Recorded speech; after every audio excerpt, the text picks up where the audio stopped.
Hi, and welcome to Experience Points by University XP. On Experience Points, we explore different ways we can learn from games. I'm your host, Dave Ang from Games-Based Learning by University XP. Find out more by going to universityxp.com. On today's episode, we'll cover how players create meaning in games. Creating and making meaning is something that everyone does at every point of their day. Creating meaning is one of the hallmarks of sentience. We think, therefore we are. But what exactly is meaning? How does meaning making occur? How does meaning making relate to games-based learning? This episode will explore some larger concepts such as what is meaning. More specifically, the episode will attempt to define what meaning making is, as well as how it is connected to meaningful play. Developing an understanding about how meaning making occurs is important to addressing how meaning making and learning are connected. Only then can meaning making through games and gameplay be further explored. This episode will discuss the meaning-making process for players in games, game structures, and game mechanics. Meaning-making isn't something that happens in a vacuum. This is especially true with games-based learning, as the designer has a specific goal and agenda for the kind of experience they want the player to have. This also means that educators, instructors, and teachers also have a role to play in students' meaning-making. That will be explored in how different instructional design choices can be made when creating learning games and other educational material. Finally, this episode ends on meaning making as a unique experience for each individual learner, as well as how meaning making occurs with applied games-based learning. Perhaps one of the most important questions to answer throughout this process is to first define meaning. For the purposes of this episode, meaning is defined as the underlying purpose of an activity, topic, or subject. Meaning is the kind of purpose that we assign to an activity or endeavor. One of the most popular ways that we capture, relate, and communicate meaning is through metaphors. Humans have given meaning to observed behaviors, sensations, and experiences throughout time. These have evolved into different cultural and linguistic systems that become everything from idioms to epic stories. These cultural and linguistic artifacts manifest themselves in different forms of languages, sayings, signs, and symbols, the results of which are the development of semantic meaning and how we view and interpret these artifacts. Really, meaning is how we experience activities and how those activities manifest in our minds. This helps us create and develop understanding for what we, as people, experience on a day-to-day and activity-to-activity basis. However, what we do and how we interpret them has much to do with our individual selves as much as the societies and cultural expectations we embody. From a psychological perspective, meaning-making is the process of how an individual interprets, understands, and makes sense of different experiences, life events, and even themselves. Meaning-making is used heavily in the constructivist approaches to psychology. That is because constructivism is the process of creating knowledge based on our sensory inputs. Learning is the transformation of experience into knowledge. That means that learning is the construction of knowledge through the learner. We learn when we play games. When we play games, we actively construct the framework for how we play, understand, and interact within the game world. Therefore, meaning-making is a process in which we imbue a particular experience or event with a sense of personal significance. The experience could have been objective. However, meaning-making is the constructivist approach to creating a subjective meaning from the experience.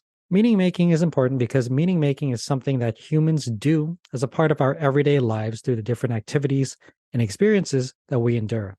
The creation of meaning from these experiences is an essential part of human function. If meaning-making is a construction and interpretation of our individual experiences, then meaningful play involves the actions or activities built and designed with an inherent intent. Instructors and educators can use games through games-based learning as the basis for this intent in meaningful play.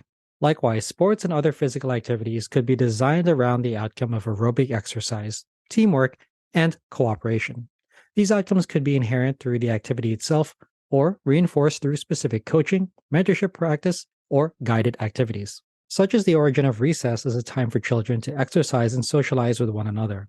In addition to providing children with a rest period during the academic day, recess also provides a structured time for students to participate in different and meaningful activities with their peers. While this time may be considered unstructured from an academic point of view, the agency that is provided to students during this period gives them the ability to determine how they want to use and ultimately make meaning from their experiences, the result of which is the application of meaningful play in a scholastic context. Meaning-making is a cognitive process, therefore it occurs at an individual level and through different experiences. Those experiences can be based entirely on an individual's behavior or actions. For the purposes of this episode, we'll examine meaning-making as part of gameplay, experiential learning, and games-based learning. Because of that, we'll examine meaning making as a part of creating meaning around a specific learning and play event. When individuals participate and experience an event, they undergo a change process. That process might not be completely indicative or transparent to them as they are experiencing it, but it happens nonetheless. This change process forms the catalyst for creating meaning from gameplay. Successful meaning making here happens on two levels: cognitively, internally, and emotionally. Meaning making happens at a cognitive level. Therefore, it is always subjective to the individual player and learner. The way that the experience is personalized to the individual is through both the setting and environment in which the experience occurred. In education, this could have been from a lecture hall, a small seminar, a lab, or through gameplay. These settings and their features inform and affect how individual players form and make meaning from these experiences. This meaning making begins with perception at the individual level and involves a learner's moods, attitudes, and feelings, as well as their own internal cognitive process. Again, this cognitive process is internal, subjective, and personalized to the individual learners. We cannot make meaning for the individual player or student as their instructor or the game designer. Rather, we can only affect and influence the settings, surroundings, and to a lesser extent, the effect on the individual. However, doing so helps shape and scaffold the experience that transforms it into unique meaning for the individual. Meaning making is an activity that occurs at the basic and individual level. But how does it affect the learning process for students? Meaning making as an educational initiative is done primarily to form connections between students' content and the experience gained from interacting with it. The content could be delivered via lecture, activity, or through games-based learning. Doing so ensures that meaning making that occurs within these contexts aids individuals through a personalized learning process. On a group level, meaning making in learning also occurs as a result of interaction, discussion, debate, and socialization with other learners. Such meaning is created through these interactions, which can occur through collaborative group projects, cooperative experiential learning, and through games-based learning. These experiences with other learners in a socialized game environment form another vector for meaning making and creation while learning. Such activities make the process less dependent on the individual learners and more dependent on the shared activities and experiences with other learners in pursuit of the same goal. In addition, this introduction of socialization provides learners with a very real and critical sense of agency and control of how, where, and when they learn. As a result, this also informs how they choose to create meaning from their experiences. This approach reflects a more mature and decisive way for individuals to demonstrate autonomy and agency in their learning. Meaning making in games occurs when players experience or play the game. This can take place when playing by themselves, with an instructor, or with other players. This play represents the player experience and is the basis for games-based experiential learning. Many people think that playing educational games means playing games which are not fun. Sometimes that is unfortunately the case. However, for educational games, learning games, and serious games, fun is not the specific outcome of the activity. Rather, the pursuit of the learning outcome is prioritized over fun in the experience. This means that when we address meaning making in games, we also have to ask the question, what are the games for? Hopefully, that includes learning, education, and engagement as a priority over fun or entertainment. Sometimes this is most adequately accomplished through the live play of games, such as with tabletop games, simulations, and mega games. Sharing a live and simultaneous experience with other players further reinforces and creates context in the meaning-making experience for players. This is because a socialized game experience creates a shared happening with other players as different activities and outcomes take place within the magic circle of games. That magic circle could encompass a virtual world like with digital and video games. Otherwise, it could include a rich narrative experience through a tabletop role-playing game. No matter what the application, modality, or degree of interaction, games serve as the medium of engagement between players, each other, and the game. Their collective actions within the game world move the state of the game forward towards a resolution and/or win condition. Players are really only in a position to create meaning from games as they interact and engage with the formal structures and elements of games. This is because games represent an artificial system where interactions have the most impact within the understood rules and expectations. This magic circle of games creates a boundary where a shared and specific understanding of the events within the game are evident only to players within the game. The magic circle represents the boundary of this understanding. What happens in the game stays in the game. However, recognizing and making meaning from players' experiences inside of the magic circle is a critical part of games-based learning. This is where players can relate the experiences had inside the game and within the magic circle as a metaphor for application outside of the circle. This is most closely seen in simulations where a high degree of fidelity between what is represented in the simulation and what is represented in the real world look one in the same.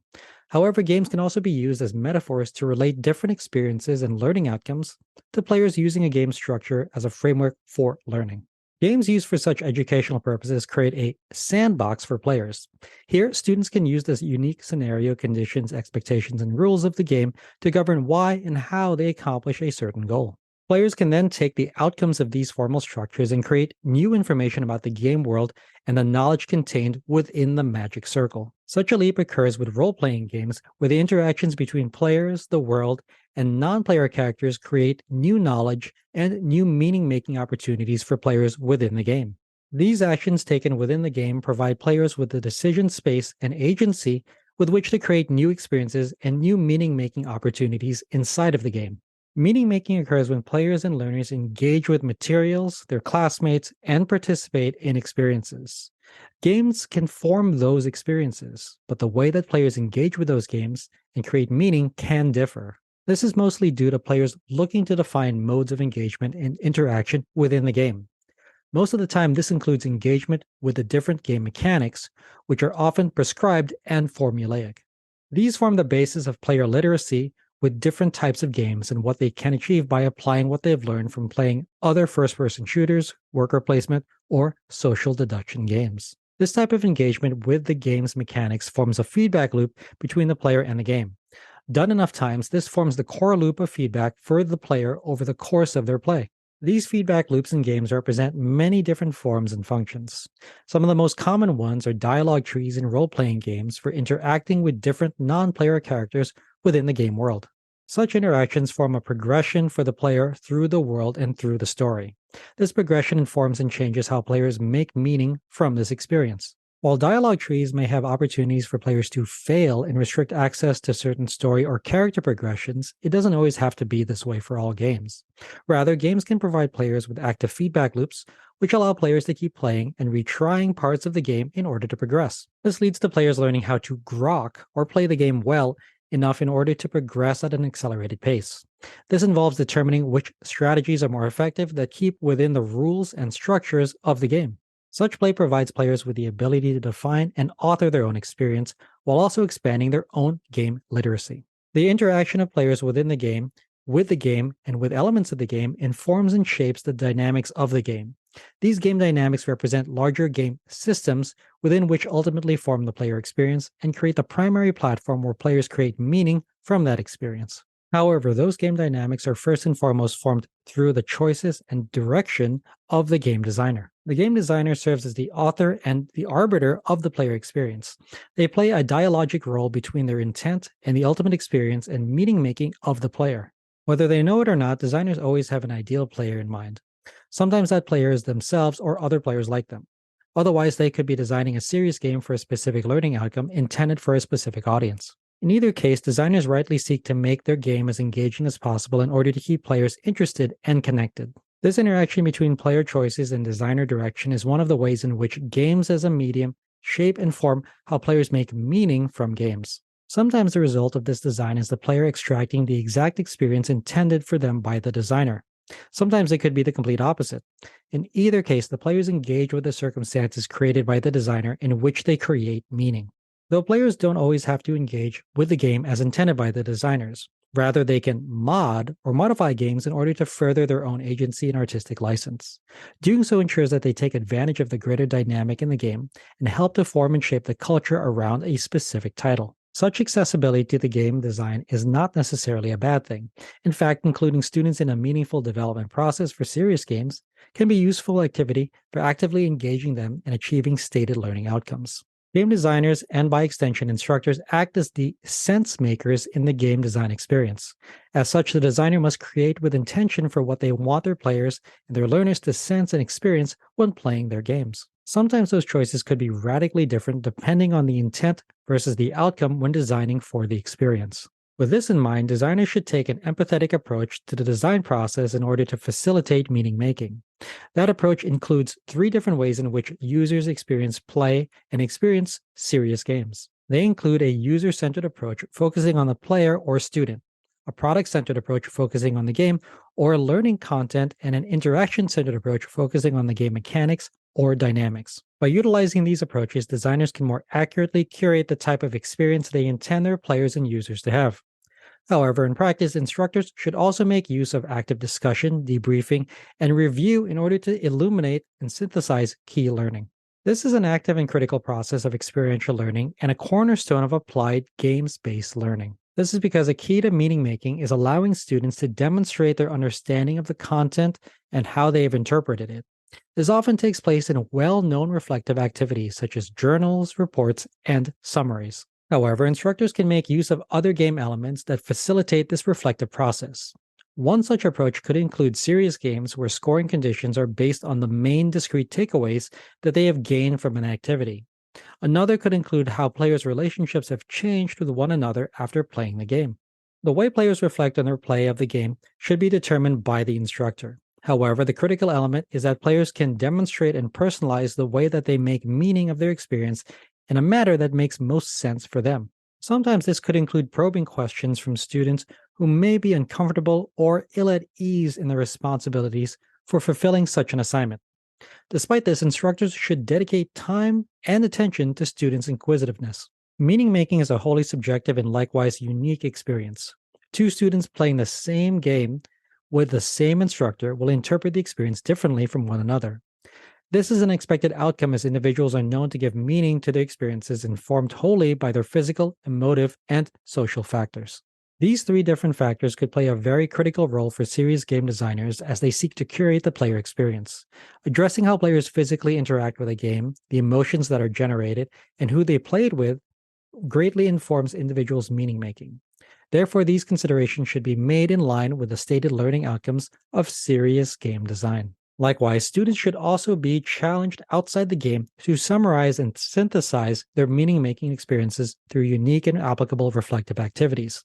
Ideally, these should be flexible and cater to how the student chooses to review their own experiences. Finally, both instructors and designers should know that meaning-making is a wholly interpretive and personal activity. However, an interaction with other players and students also inform and affects this personal process. Therefore, a socialized learning environment with games-based learning can greatly affect and influence players' ultimate meaning-making process. Games-based learning is experiential learning. As such, players learn through how they experience and interact with a game in line with the learning outcome set by the instructor. Part of that learning requires that students construct meaning around their own experiences. This meaning-making process is a hallmark of games-based learning. Games-based learning could be interpreted as an application of metaphorical learning. Games serve as the medium for teaching and learning. Thus, they act as a simulator in high-fidelity applications or as an abstract model in low-fidelity applications. In either case, games serve as the metaphorical approach by abstracting perceived reality of the game into whatever context the instructor designs for students. This may be a difficult approach for learners. Despite this, instructors must encourage students to summarize and reflect on their own experiences in order to help them create meaningful experiences from their gameplay. This is necessary because such reflective practices help identify and rationalize their own meaning-making and growth. Such reflective exercises can also help illuminate the differences between players and characters within these games. Sometimes those characters act in line with the player, other times they may not. In either case, the player is called upon to rationalize why a character might act in such a way and to empathize with their position. Such challenges require that students rectify and create meaning through this exercise. Meaning making in games-based learning is impactful and relevant because it also challenges students on a different and deeper level than standardized tests, quizzes, and other assessments. Such reflective exercises included in games-based learning requires that individuals rectify and reconcile what they intend to do, what they have done, and what it means for them in the greater context of their learning. This episode addressed how players create meaning when playing games.